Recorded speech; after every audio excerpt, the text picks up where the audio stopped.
Hello everyone, my name is Ankit Verma और आप देख रहे हैं वेल्डिंग का लेक्चर 9। इस लेक्चर में हम इम्पॉर्टेंट न्यूमेरिकल्स करेंगे। गेट जो पिछले सालों में गेट में आए हैं और हमारा जो टॉपिक है वो वेल्डिंग रहेगा। हम इस पे जो जो इम्पोर्टेंट न्यूमेरिकल्स आए हैं उनको सॉल्व करेंगे। तो चलिए स्टार्ट करेंगे। सबसे पहला न्यूमेरिकल लेते हैं। सबसे पहला numerical, calculate the melting efficiency in arc welding of steel. हमें क्या निकालनी, मेल्टिंग एफिशिएंसी निकालनी है। हमें क्या दिया है, वोल्टेज दिया है, करंट दिया है, वेल्डिंग स्पीड दी है, cross sectional area of weld Beed भी दिया है। हमें हमें यह भी दिया है कि heat required to melt the steel 10 joule पर mm³ मतलब 1 mm³ में इतना 10 जूल हमारी हीट लगती है, रिक्वायर्ड है। और हमें क्या दिया है, हीट ट्रांसफर एफिशिएंसी भी दी है 0.85%। देखो, इस क्वेश्चन कराने से पहले मैं कुछ थ्योरी कराऊंगा। थ्योरी इन द सेंस कि ये जो फॉर्मूला इसमें लगेगा वो मैं एक बार आपको करा देता हूँ, सो दैट कि हमारा न्यूमेरिकल भी हो जाए और हमारा थ्योरी पार्ट भी यहाँ से कवर हो जाए। ओके, देखिए, बड़ा सिंपल है और बहुत टेक्निकल सा है, समझ आएगा आपको। ये मान लेते हैं एक वर्क पीस है, ये दूसरा, इसमें वी ग्रूव बनाया है, कुछ रूट गैप भी है। इस चीज का तो आइडिया आपको हो ही गया होगा। और अगर हम इसका इस तरीके से व्यू लें,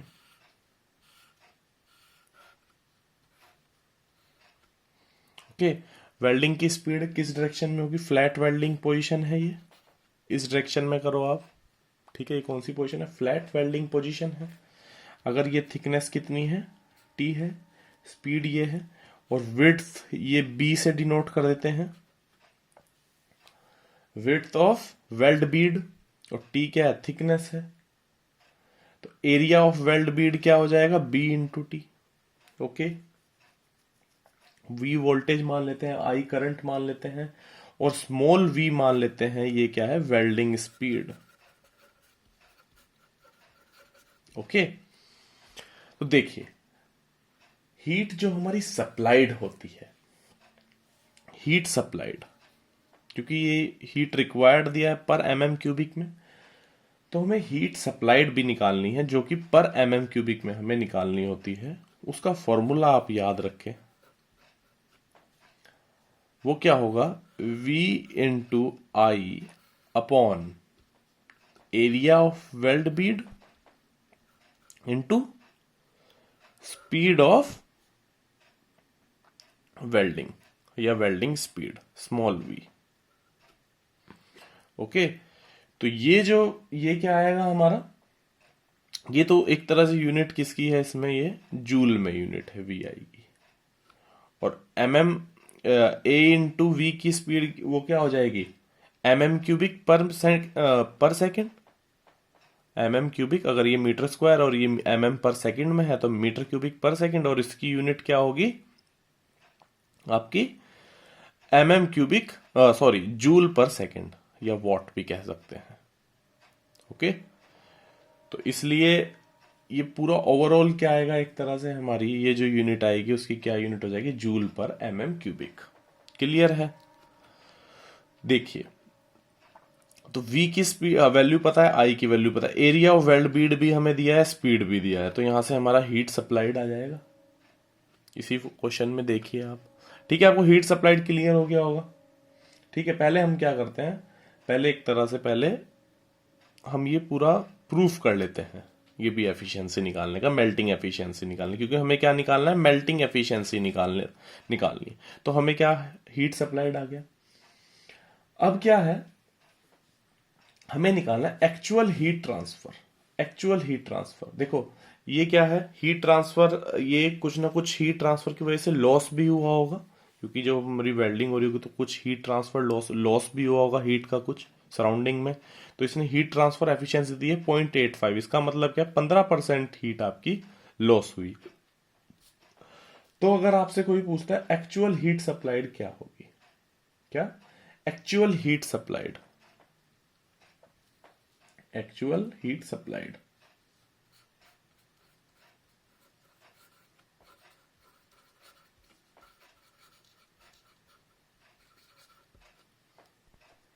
तो आपको इसे किससे मल्टीप्लाई करना पड़ेगा, एफिशिएंसी से मल्टीप्लाई, क्योंकि कुछ ना कुछ लॉस भी हो रहा होगा, तो उसको इस तरह से हम लिख सकते हैं efficiency H V I upon A into small V. Clear है, ये क्या है, एक्चुअल हीट सप्लाइड है। ओके, अगर आपसे कोई पूछता है मेल्टिंग एफिशिएंसी क्या होगी, यही जो हम प्रूव कर रहे हैं इस क्वेश्चन को करने से पहले, मेल्टिंग एफिशिएंसी ईटा एम से डिनोट करेंगे इसको, इसकी वैल्यू क्या होगी, H M upon H A. ये क्या है, एच ए निकाला हमने, और एच एम क्या है, heat required to melt the material. H M क्या है, heat required to melt the material. तो देखो हमें मेल्टिंग एफिशिएंसी निकालनी थी। अब देखो ये प्रूफ भी हो गया और ये क्वेश्चन भी डायरेक्ट सॉल्व होगा। ऐसे ऐसे डायरेक्ट क्वेश्चंस गेट में आए हुए हैं। देखो मेल्टिंग एफिशिएंसी हमें निकालनी है, उसके लिए हमें चाहिए एच एम। एच एम की वैल्यू देखो गिवन है, heat required to melt the steel 10 joule पर एम एम क्यूबिक में दी है। ठीक है, हमें क्या निकालना है, एच ए निकालना है। एच ए, एच ए क्या है, efficiency H into V I upon A V, यही फॉर्मूला है। अब देखो हर एक चीज गिवन है, हीट ट्रांसफर एफिशिएंसी भी दी है, अब मैं टिक करता रहूंगा जो जो गिवन है, ये भी गिवन है। ठीक है, वोल्टेज भी गिवन है, करंट भी गिवन है, स्पीड भी गिवन है और एरिया भी गिवन है। तो सब चीज हमें गिवन है यहां से। तो यहां से एच ए निकाल दोगे, एच एम आपको गिवन है, तो यहां से आपकी वैल्यू क्या आ जाएगी, मेल्टिंग एफिशिएंसी की वैल्यू यहां से आ जाएगी आपकी। क्लियर है, काफी आसान है और इंटरेस्टिंग है। क्लियर हो गया होगा आपको। कई बार आपको एरिया ऑफ वेल्ड बीड नहीं दिया होगा तो आपको निकालना होगा, ये कुछ भी निकालना पड़ सकता है आपको। जैसे इस केस में अगर आपको निकालना होगा, अगर ये रूट गैप दे दिया, अगला क्वेश्चन जब हम सॉल्व करेंगे मैं आपको बताऊंगा कि अगर ये रूट गैप भी दिया होगा तो हमें पूरा पूरा ये एरिया एक तरह से ट्रेपीजियम माना जाएगा। ये क्या माना जाएगा, ट्रेपीजियम माना जाएगा, क्योंकि हमें पूरा क्या निकालना है, एरिया ऑफ वेल्ड बीड। ठीक है, जब वी ग्रूव वगैरह बनेंगे तो हम उसको सॉल्व करेंगे। लेकिन अगर डायरेक्ट एरिया दिया है आपको तो आपको कुछ नहीं, आपको एक तरह से हलवा मिल गया, आप सॉल्व करें इसको। ठीक है, काफी आसान था। नेक्स्ट क्वेश्चन देखते हैं। टाइम बचाने के लिए मैंने डायरेक्ट वैल्यूज ली हैं ताकि आपको समझ आए कि बस क्वेश्चन में पूछा क्या है। ठीक है, उस पर ज्यादा हम फोकस करेंगे। जैसे कि अब न्यूमेरिकल करते हैं अगला। ये जो सेम क्वेश्चंस मैं करा रहा हूं आपको, इनमें मेन जो कंसेप्ट है वो भी मैं साथ साथ आपको बताता रहूंगा। ओके, तो देखिए इसमें क्या पूछा है, इसने कहा है करंट दिया है हमें, वोल्टेज दी है, वी क्या है, कैपिटल वी, और यूनिट भी इसलिए साथ में लिख देता हूं, ये वोल्टेज है। डायमीटर ऑफ ये क्या है, इलेक्ट्रोड का डायमीटर दिया है हमें। इलेक्ट्रोड का फेड रेट दिया है 4 मीटर पर मिनट। वेल्डिंग स्पीड दी है 18 सेंटीमीटर पर मिनट और एफिशिएंसी दी है हमें। हमें क्या निकालना है इस क्वेश्चन में, हीट इनपुट। हीट इनपुट,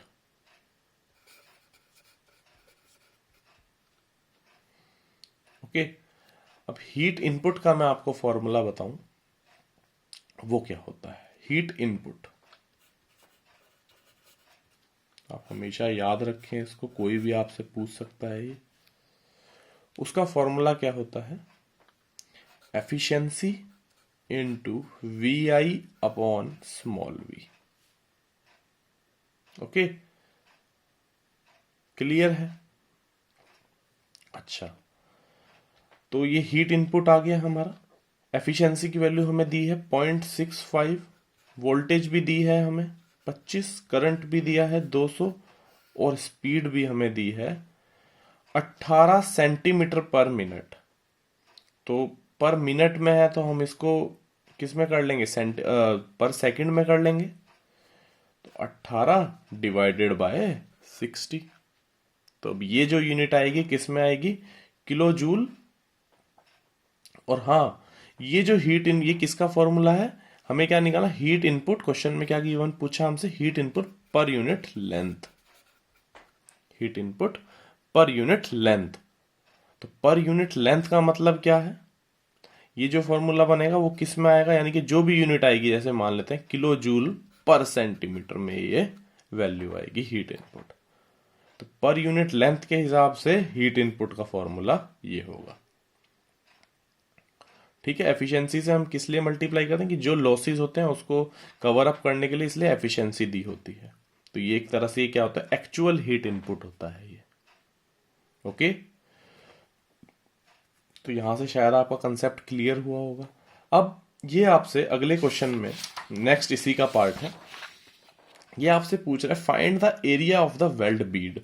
यही सेम चीज, स्पीड दिया है, इलेक्ट्रोड का फेड रेट दिया है, डायमीटर ऑफ इलेक्ट्रोड दिया है। देखिए, जो हमारी वेल्ड बीड बनेगी, किस रेट से वो फिल होएगी, क्या लिख सकते हैं, फिलिंग रेट ऑफ बीड। किस रेट से बीड हमारी फीड हो रही है, ये बिल्कुल आइडियल केस में बात कर रहा हूं, वो किसके बराबर होगी, जितनी स्पीड से इलेक्ट्रोड फिल हो रहा होगा या मेल्ट हो रहा होगा, फिल्ड रेट ऑफ इलेक्ट्रोड। देखो, हम साथ साथ ये कंसेप्ट भी हमारा क्लियर हो जा रहा है यहां से, और एक तरह से फॉर्मूला भी कवर अप हो जा रहा है। फिलिंग रेट ऑफ बीड मतलब क्या होगा, जो हमारा एरिया ऑफ वेल्ड बीड है इनटू स्पीड, स्मॉल वी से डिनोट करें, मैंने आपको बताया ही था अभी। ये क्या है, फिलिंग रेट ऑफ बीड है, किस रेट से फीड हमारा जो बीड है फीड हो रहा है, ये किसके बराबर होगा, इलेक्ट्रोड किस रेट से फीड हो रहा है। अब देखो, उसका फीड रेट भी दिया है, उसका डायमीटर भी दिया है, तो वो क्या होगा, π/4 डायमीटर स्क्वायर, जो भी इसका डायमीटर दिया है, इनटू फीड रेट, किस रेट से ये फीड हो रहा है। ओके, अब आप ऐसे भी चेक कर सकते हैं, इसकी यूनिट भी mm³ पर मिनट में होगी, इसकी यूनिट भी mm³ पर मिनट में होगी। सब चीजों को हम mm में कन्वर्ट कर देते हैं, एरिया हमें mm² में निकलेगा। ये वेल्डिंग स्पीड कितनी दी है, 118 सेंटीमीटर पर मिनट में दी है, तो इसको हम क्या लिख सकते हैं, 180 mm पर मिनट।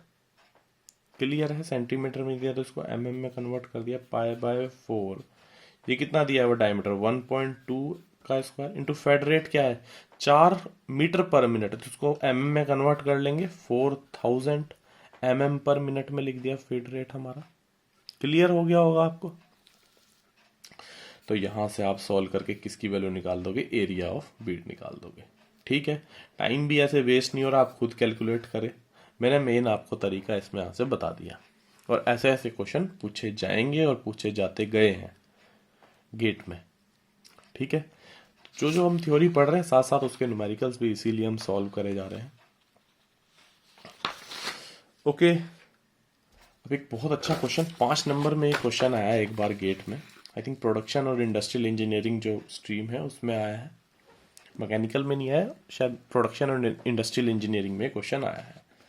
क्वेश्चन में क्या कहा गया था कि 2 प्लेट्स हैं, उसको हमने क्या करा, सिमेट्रिकल वी जॉइंट से वेल्ड किया है, और उसमें जो पावर का और करंट आर्क लेंथ का रिलेशनशिप क्या है ये दिया हुआ है। सेम क्वेश्चन, बिल्कुल सेम इसी तरह से लैंग्वेज लिखी है। एनर्जी लॉस भी दिया, उसने कहा 20% एनर्जी लॉस हो गया आपका। डेंसिटी मटेरियल की दी है, energy required to melt 400 joule per gram दिया है, energy required to melt. Length दी है, थिकनेस दी है, find the maximum welding speed. देखो अब अप्रोच देखो कैसे लगानी है इस क्वेश्चन में, 5 नंबर में है, बहुत इंटरेस्टिंग है। देखिए वेल्डिंग होगी कैसे, इसने कोई रूट गैप वगैरह नहीं बताया, बस इसने कहा सिमेट्रिकल वी जॉइंट बना है। सिमेट्रिकल वी जॉइंट बना है तो हम डायग्राम बनाने की कोशिश करते हैं। ओके,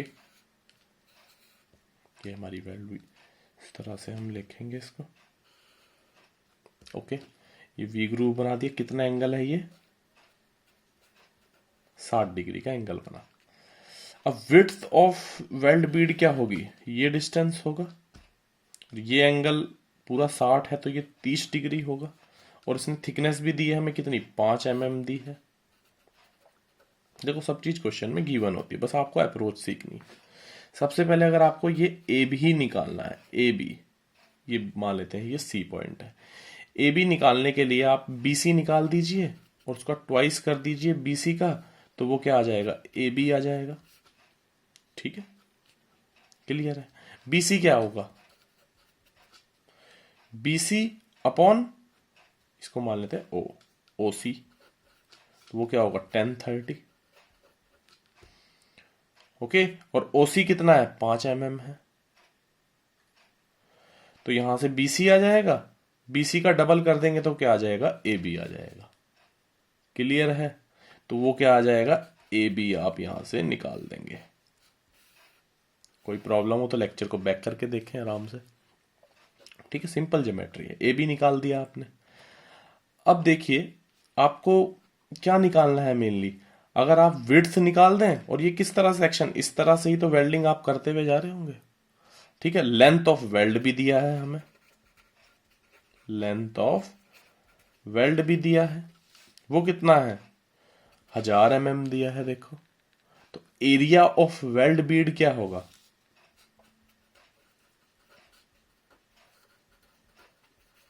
जो हमारा AB आएगा यहां से सॉल्व करके इनटू लेंथ। हमने मतलब मेन क्वेश्चन शुरू कर कैसे करें वो हमें पता लग गया, ठीक है। वी ग्रूव का 60 डिग्री का एंगल दिया, और किस तरह से क्वेश्चन को सॉल्व करें इस चीज का हमें आइडिया हो गया। अब देखो हमें एक्चुअली में क्या निकालना है, मैक्सिमम वेल्डिंग स्पीड निकालनी है, लेकिन इसने क्या कहा, energy required to melt, energy required to melt 1400 joule per gram में दिया है। अब देखो पर ग्राम में दिया है, और डेंसिटी भी हमें दी है, और यहां से वॉल्यूम पर डेंसिटी में क्या आता है पर वॉल्यूम आता है सेंटीमीटर क्यूबिक, तो यानी कि हमें कुछ वॉल्यूम की जरूरत पड़ेगी यहां पर। क्लियर हो रहा होगा। अब देखो कैसे अप्रोच करना है। सबसे पहली बात, ये जो चीज दी है इसका क्या करें, ये जो पावर दी है देखो इसको कैसे करेंगे सॉल्व। पावर की वैल्यू कितनी दी है, पावर का कैसे यूज करें, जो हमें वैल्यू दी है 4 + 0.8 L - 0.1 L², ये वैल्यू दी है। ओके, तो यहां से पावर, अगर मैक्सिमम पावर के लिए कितनी आर्क लेंथ होगी, अगर हमें वो चीज निकालनी होगी, तो सबसे पहले आपको क्या करना पड़ेगा, इसका डिफरेंशिएशन करना पड़ेगा विद रिस्पेक्ट टू L। तो वो कितना होगा 0.8 - 0.2 L इक्वल, फिर इसको 0 के बराबर रख देंगे, तो यहां से L कितना आ गया 4 mm। तो 4 mm के लिए मैक्सिमम पावर होगी, तो 4 mm हम यहां पर रख देंगे वैल्यू, तो वहां से पावर की वैल्यू सॉल्व करके आ जाएगी। L की वैल्यू कितनी रख देंगे 4 mm, और ये दिया है कितने में, किलोवाट में दिया है, सब चीज क्वेश्चन में गिवन है। तो पावर आ जाएगी, यहां से पावर सॉल्व करके कितनी आएगी 5.6 किलोवाट। ओके, अब देखिए क्वेश्चन में हमें अप्रोच कैसे करनी है, आगे कैसे बढ़ना है। 5 नंबर में क्वेश्चन आया है, तो इसमें कई कंसेप्ट लग रहे होंगे।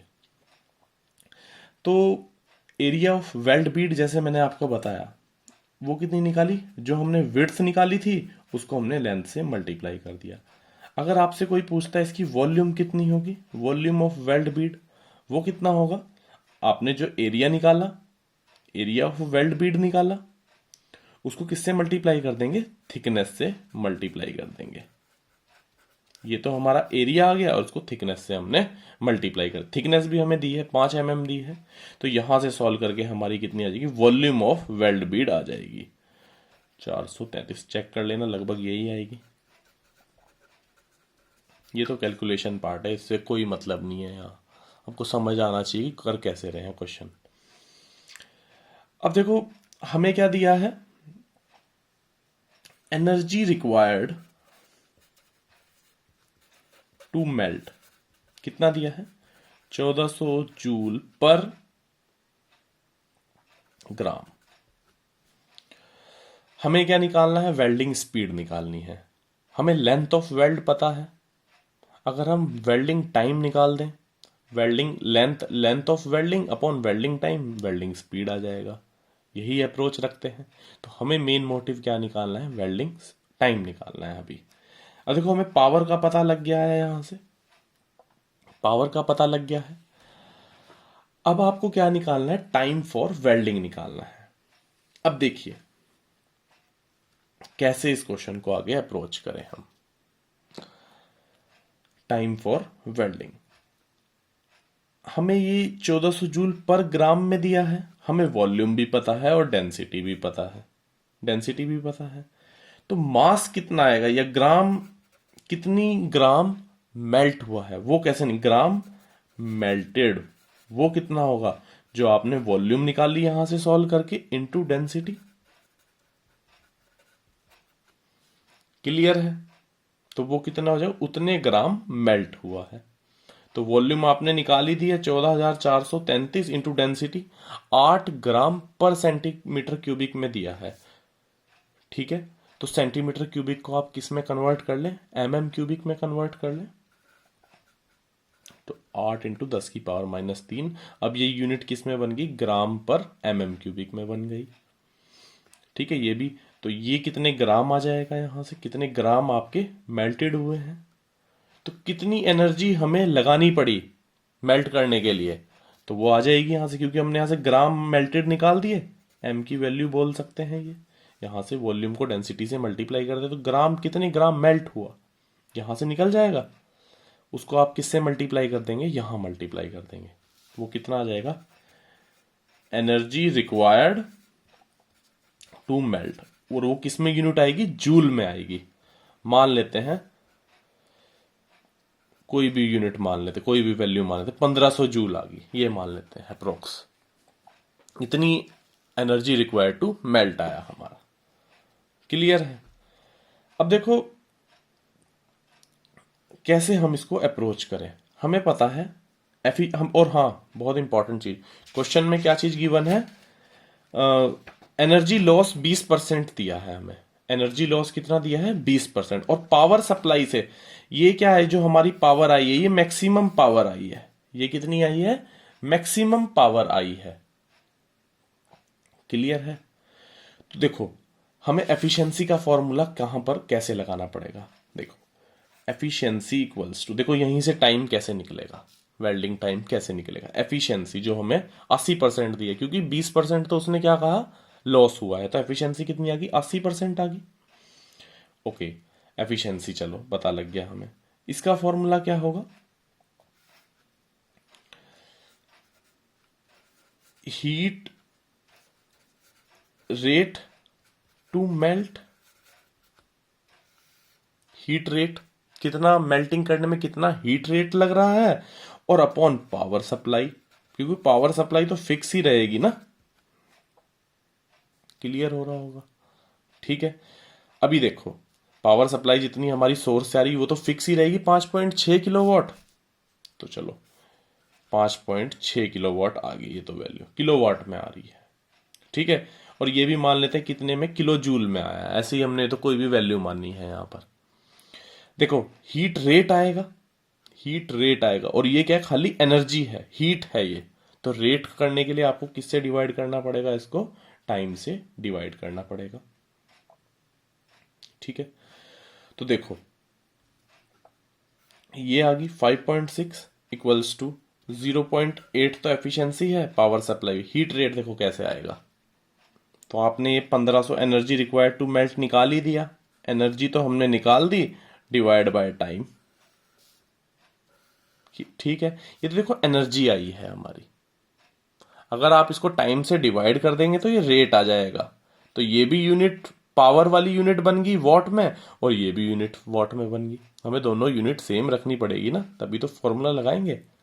तो एफिशिएंसी में क्या फॉर्मूला, ये जो देखो एक चीज और इंपॉर्टेंट पता लगी, जो 5.6 किलोवाट ये तो फिक्स रहेगा ना, जो पावर सप्लाई से आ रहा है, चेंज किस में आएगा, ये जो एनर्जी रेट टू मेल्ट है। तो यहां से क्या सॉल्व करके आएगा, आपका टाइम आएगा, ये क्या आएगा आपका वेल्डिंग टाइम आएगा, ये कितना सॉल्व करके आएगा, 36 सेकंड आएगा सॉल्व करके। ठीक है, ये तो हमने कोई भी वैल्यू निकाली, मेन अप्रोच आप समझ रहे होंगे, इसी क्वेश्चन में काफी कंसेप्ट हमारे क्लियर हो जाएंगे। ओके, ये हो गया 36 सेकंड। अगर आपसे कोई पूछता है वेल्डिंग स्पीड बताइए जो हमें निकालनी थी, मैक्सिमम वेल्डिंग स्पीड, तो वेल्डिंग स्पीड अगर आपको निकालनी हो, length of weld upon welding time, welding time, length कितनी वेल्ड करी है हमने 1000 mm, और वेल्डिंग टाइम कितना है 36 सेकंड। तो यहां से जो सॉल्व करके आएगा इतने mm पर सेकंड, आपकी जो भी वैल्यू सॉल्व करके आएगी वो आएगी वेल्डिंग स्पीड आएगी।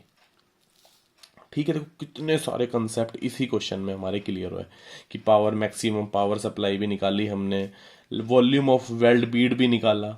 वॉल्यूम को जब हमने डेंसिटी से मल्टीप्लाई कर दिया तो वो ग्राम आ गया। अब हमें energy required to melt question में गिवन है, energy required to melt question में कितनी गिवन है, 1400 जूल पर ग्राम गिवन है, पर ग्राम गिवन है। तो हमने जब इसको ग्राम से मल्टीप्लाई कर देंगे कितने ग्राम मेल्ट हुआ, तो वो टोटल एनर्जी रिक्वायर्ड आ जाएगी, total energy required to melt आ जाएगी। मान लेते हैं इतनी आ गई थी, हाल तो कुछ और ही आएगी, ठीक है। तो ये हमने निकाल दी थी वैल्यू, टोटल एनर्जी रिक्वायर्ड। अब देखो जो सबसे मेन फॉर्मूला, उसने कहा क्वेश्चन में एफिशिएंसी भी नहीं दी, हमें एनर्जी लॉस दिया है 20%। देखो एनर्जी लॉस दिया है तो हमें एफिशिएंसी पता लगी 80% है, यानी कि वो उसका फॉर्मूला क्या होता है, पावर सप्लाई से जितनी हमारी पावर मिल रही है हमें और कितना लॉस हुआ वो कितने किससे ओवरकम होगा, तभी हमें एफिशिएंसी दी होती है। तो क्या होगा, हीट रेट टू मेल्ट।